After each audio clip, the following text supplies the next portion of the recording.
Ce soir, dans Regard croisé, nous évoquerons la Côte d'Ivoire avec la mort d'un jeune dans l'attaque d'une réunion pro-Soro. La République démocratique du Congo, les catholiques se préparent pour 3 jours d'action anti-Kabila en août prochain. Et puis le Mali, le début de la campagne pour l'élection présidentielle, et le Togo, la polémique autour de la réfection de la morgue de Lomé. David Djagbavi de togosite.com. Bonsoir David. Bonsoir.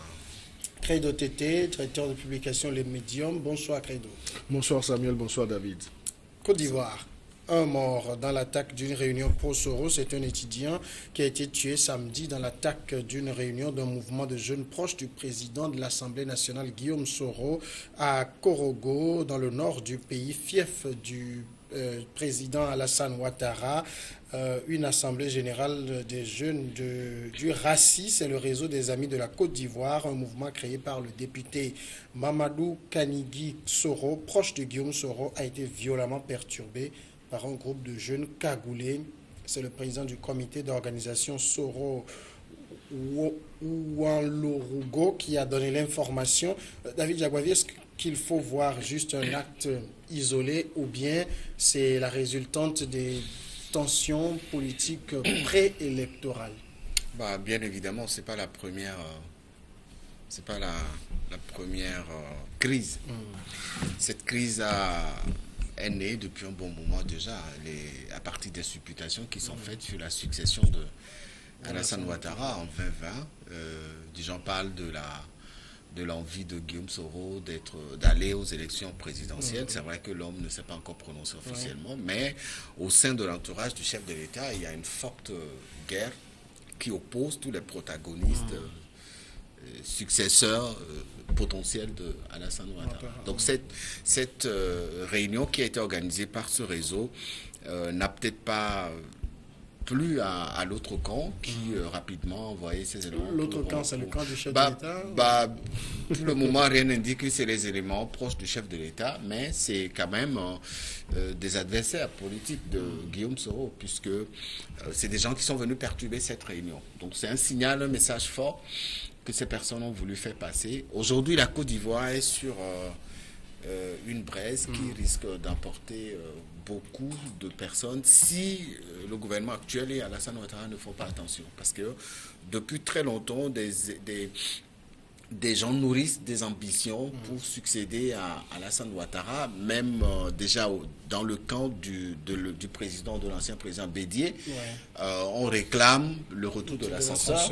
Et donc, c'est aussi un autre problème qu'il faut pouvoir régler. Dans le camp du RDR, il y a une forte opposition qui marque les intentions de ces potentiels candidats. Et donc, pour un rien, on vous rentre dedans. Ce n'est pas seulement Guillaume Soro, il y a d'autres responsables politiques qui ont été victimes de ces comportements-là. Donc aujourd'hui, il faut faire très attention pour ne pas que la Côte d'Ivoire sombre dans ces périodes d'instabilité, de troubles que ce pays avait connues. Très été acte isolé ou déjà les prémices d'une violence préélectorale? Non, mais il faut dire que la Côte d'Ivoire est assise sur une braise vraiment ardente, et je ne dirais pas que c'est un coup isolé. Si des gens viennent, des gens cagoulés, donc c'est dire qu'ils ont déjà préparé ce qu'ils sont venus faire, perturber, faire peur à cette jeunesse-là qui soutient M. Guillaume Soro. Mais il faut le dire, Guillaume Soro est aujourd'hui, on peut le présenter comme la bête noire de M. Alassane Ouattara. C'est un potentiel. Mais c'est en même temps son allié dans le RDR. Non, son allié dans le RDR, mais vous savez, les politiques ne sont pas toutes de tout temps véridiques, francs.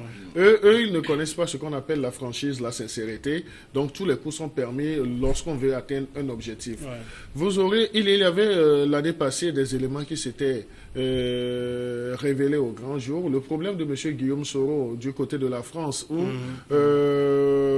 une juge a voulu lui mettre le grappin dessus. Donc ce ne sont pas des coups isolés, donc c'était des actes prémédités sur le plan politique. Et je crois qu'avec cette malheureuse expérience, M. Guillaume Soro aussi a reconsidéré, disons, son entourage politique. Donc aujourd'hui, M. Guillaume Soro va se dire, avec tout le rôle qu'il a joué pour le compte de M.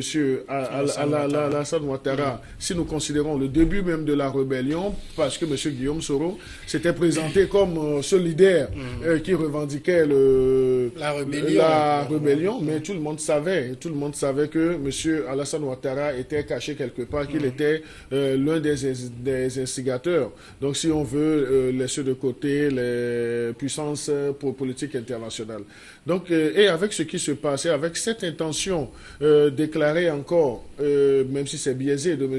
Alassane Ouattara, de dire qu'il y a cette forte probabilité qu'il se présente, que rien ne l'empêche de se présenter encore en 2020, je crois que l'agenda politique de M. Guillaume Soro serait maintenant d'aller à la magistrature suprême. Papa Sil aura dit qu'il a déjà tout fait, qu'il a déjà tout fait, Premier ministre, président de l'Assemblée, et puis il était politique vraiment influent. Donc, en l'absence du jeune de Gbagbo, qui avait le don aussi d'haranguer la foule, je crois que son nom m'échappe, Charles Blé Goudé. Donc, il y a le boulevard qui est ouvert à M. Guillaume Soro et c'est sa chance d'accéder à ce pouvoir-là. Mais est-ce que réellement, au niveau du RDR, ils veulent de M. Guillaume Soro? Donc ça, c'est un point d'interrogation. Et avec l'alliance avec le PDCI qui est en train de souffrir également, où le PDCI demande le retour de l'ascenseur au RDR. Donc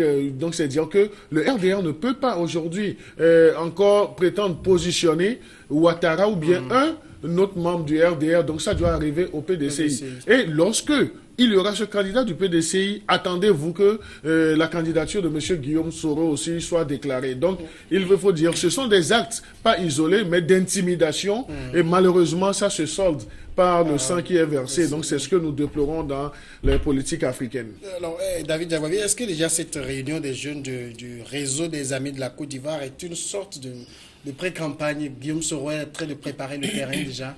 Bah, c'est pas sa première sortie publique. Hein. Je pense qu'il a déjà organisé plusieurs sorties publiques et il en avait vraiment besoin. Sans jamais dire véritablement ses intentions. Oui, c'est pas le moment.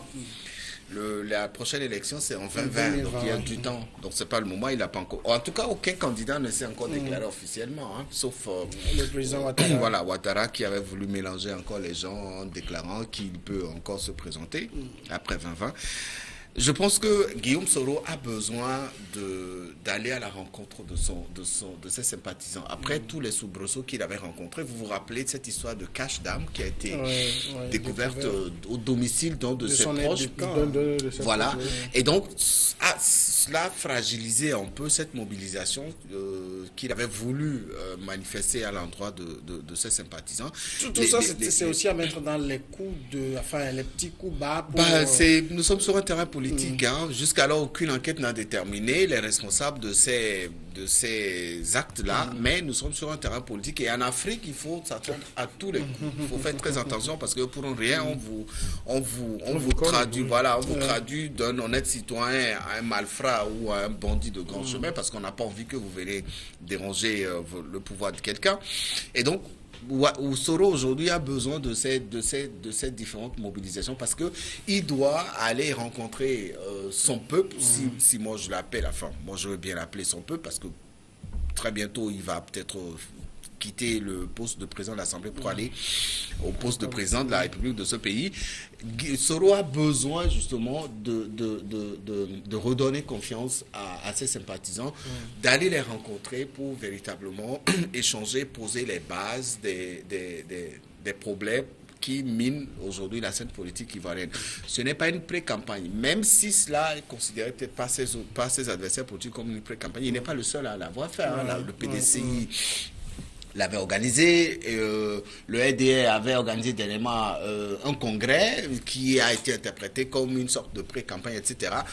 La Côte d'Ivoire, les acteurs politiques de la Côte d'Ivoire sont aujourd'hui tous prêts à aller à ces élections et pour cela, ils ont besoin de faire ces différentes sorties pour justement échanger avec leur base. C'est très important. Les élections de 2020 vont déterminer véritablement la suite à donner à ce pays, parce que les 10 années de présidence de Ouattara n'ont pas fini de porter les espoirs de tous les Ivoiriens. Finalement, on s'accorde à dire que la Côte d'Ivoire est sur un brasier. Ça veut dire quoi? Que pendant 10 ans, Ouattara n'a pas réussi ce défi de pacifier les ardeurs politiques, qu'on ait une politique plus saine, en fait. Non, je crois qu'au-delà des ardeurs pour le politique que nous ressentons dans l'environnement politique ivoirien, mais il faut dire que c'est le passé même de M. Ouattara qui est en train de le rattraper. Son passif est assez lourd. Donc maintenant, comment est-ce que la passation de charge va se faire? Donc je crois que c'est cette inquiétude même qu'il a fait dire la dernière fois qu'en fait, il a encore cette possibilité de se représenter parce qu'il n'a pas pu, il n'a pas su, ou bien il n'a pas pu essayer de déblayer le terrain, de faire des alliances pour que, au moins, après son mandat, au moins qu'il ait également cette assurance de vivre dans une quiétude et autres là. Donc aujourd'hui, voilà, le passé de M. Ouattara est en train de le rattraper. Le passé de M. Ouattara est en train de le rattraper. Et je crois que celui qui connaît mieux M. Ouattara, disons d'une autre façon, c'est M. Guillaume Soro. Donc il faut le décourager au maximum pour que le monsieur n'ait pas ces ambitions-là. Est-ce que le plus simple n'est pas de le pousser au pouvoir? Parce que Guillaume Soro, c'est un chef rebelle après tout. Non, Guillaume Soro, c'est un chef rebelle qui a été fait. Mais les chefs rebelles même étaient ailleurs. Les financiers, les vrais amis, voilà les réels chefs. Ce n'est pas celui qui a joué le rôle de porte-parole et autres là. Vous verrez, entre Guillaume Soro et M. Alassane Ouattara, si on veut situer les responsabilités de ce qui s'était passé en Côte d'Ivoire, donc à un certain moment, peut-être que M. Guillaume Soro va faire des révélations qui acclameraient Monsieur Ouattara. Et cette situation, je crois que M. Ouattara manque aujourd'hui d'assurance politique. Et comment est-ce que l'après, son mandat va être géré et autres là. Et vous voyez, je faisais allusion dans ma première partie, disons, à deux bêtes politiques qui aujourd'hui sont en privation de liberté, mais demain pourront encore jouer beaucoup de rôles sur le plan politique, sur l'échiquier politique en Côte d'Ivoire. Monsieur Laurent Gbagbo, même avec son âge, s'il décidait de prendre une retraite politique, c'est une retraite qui va gêner. Mais Charles Blé Goudé a encore la verve, donc il a encore le sang chaud. Et Charles Blé Goudé, aux côtés de M. Guillaume Soro, ça va déménager également. Ici, je dis aux côtés, donc c'est pas qu'ils vont faire route ensemble, mais les deux sur le schéma politique, donc je crois que ça va déranger le sommeil. Juste la courte pause et puis on reviendra éventuellement sur ça.